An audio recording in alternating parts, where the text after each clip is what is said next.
ईद के लिए कोई टेलर हमारा कुर्ता पजामा सीना ही नहीं चाह रहा था। सारे टेलर इतने बिजी थे, इतने बिजी तो हमारे गांव के प्रधान नहीं होंगे। लेकिन हमने भी 4 गुना पैसे ज्यादा दिए, रात ही रात में सिलवा लिया। नवाबी में हमने सिलवा तो लिया, लेकिन इतने पैसों में 4 जोड़ी कपड़े बन जाते। वकील साहब ईद की नमाज होते ही दूसरों के कंधों पे से कूद के हमसे ईद मिलने आए। सबसे पहले वकील साहब से ईद भी सही से नहीं मिली जा रही है। दिल में कोई बुराई ना रख के सब एक दूसरे को ईद मिल रहा है। तुम भी दिल से लाइक और फॉलो जरूर कर लियो। मनसब भाई अंगूठे से कह रहा है सभी लोग ईद पे सिमैये खाने सब आ जाइयो, लेकिन प्याला और चम्मच अपने घर से लेके आइयो। जो लोग वीडियो में काले दिख रहे हैं उनके ऊपर पड़ा फूका बहुत, लेकिन जब भी उनको गोरा नहीं कर पाया। हमारे अंकल ने भी कुर्ता पजामा एकदम छमाछम बनवाया है। घर जाके नजर उतरवा लियो। सबसे ईद मिलने के बाद इकट्ठी करने लगे सफे सफे। इकट्ठी करने कोई फरिश्ते तो आएंगे नहीं, हाँ लेकिन मुरकर नगीर तुम्हारी रूह खींचने जरूर आएंगे। वकील साहब भी हमारे किसी मस्जिद के इमाम लग रहे हैं, जैसे इन्होंने सारी तरावियां पढ़ाई हो। तीसरा कलमा सही से याद नहीं होगा। हमारे साहिल भाई की पता नहीं टेलर से क्या दुश्मनी है। कपड़ा तो सिलवाने के लिए पूरा दे के आते हैं, सी के खाली कुर्ता देते हैं। मेला तो बचपन में जब अच्छा लगता था सबसे ईदी मिलती थी, लेकिन जब से बड़े हुए हैं तो मेला अच्छा ही नहीं लग रहा है। अब उल्टी छोटे भैयों को ईदी देना पड़ रही है, इनको भी देना जरूरी है। ना होने वाली पनहरी के लिए देखने लगे दिल। आखा वकील साहब ने भी ऐसा फेंका कि पता नहीं किसके दिल पे चोट लगी हो। देखने में बहुत अच्छा है और सॉफ्ट भी है, लेने का कोई फायदा ही नहीं है। दोनों की पनहरी है ही नहीं, आगे का पता नहीं। राय हमारे सिकंदर भाई ने दी थी कि ब्लॉग बनाने लगो। इनके अंदर भी टैलेंट कूट कूट के भरा है, लेकिन अभी इस्तेमाल नहीं कर रहा है। ये बोले अपनी वीडियो में हमें ले लो, हमारी पनहरी भी तुम्हारी वीडियो देखती है। जोनिब भाई तो एमएलए लग रहे हैं पूरे। वकील साहब से हाथ तो ऐसे मिला रहे हैं जैसे उनके हाथों में शिफा हो। आज के ब्लॉग का करते हैं यहीं पर एंड, क्योंकि 2-3 जगह मारेंगे सिमैये। और हाँ, फॉलो जरूर कर लियो।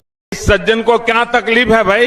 और अभी तो रुको। जब से रमजान शुरू हुए हैं खाने को तो बहुत बढ़िया मिल रहा है। मिल तो एक टाइम रहा लेकिन अच्छा मिल रहा है। अफ्तारी की शान तो खजूर ही है। हमारे वकील साहब से ज्यादा ढोंगी आदमी पूरे गांव में है ही नहीं। वकील साहब सोच रहे हैं एक पेट पे पड़ता नहीं आ रहा, रमजानों में कम से कम 2 पेट होना चाहिए थे। हमारे भी खुराफाती दिमाग में पता नहीं क्या क्या चल रहा था। अजान होगी सबसे पहले हमला किस चीज पे करें। जुबान के मजे के लिए दही फुल्की भी रखा हुई है। दिमाग कह रहा था खजूर खाने के बाद फलों की चीखें निकाल दे, लेकिन पहले अजान तो होने दो। वकील साहब हिज्जो कर करके मांगने लगे दुआ। जेर जबर का बहुत ख्याल रखते हैं। मामू के यहाँ से ईद आए तो 2 जोड़ कुर्ते पजामे आए, अलविदा की नमाज के लिए और ईद की नमाज के लिए।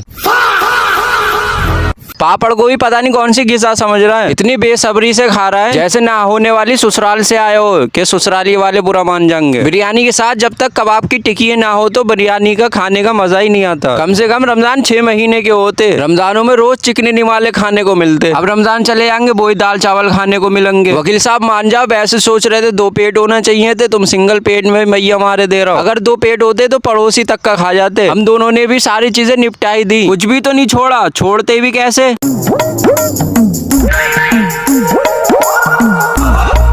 पेट को हिला के बनाने लगे थोड़ी जगह, घाटी तक खाने के बाद थोड़ी और शायद जगह बन जाए। लेकिन एक चीज रह गई थी, खाना खाने के बाद तुमने जर्दा नहीं खाया तो क्या खाया। आज के ब्लॉग का एंड करते हैं जर्दा खाते हुए, और आज की अफ्तारी में मजा ही आ गया।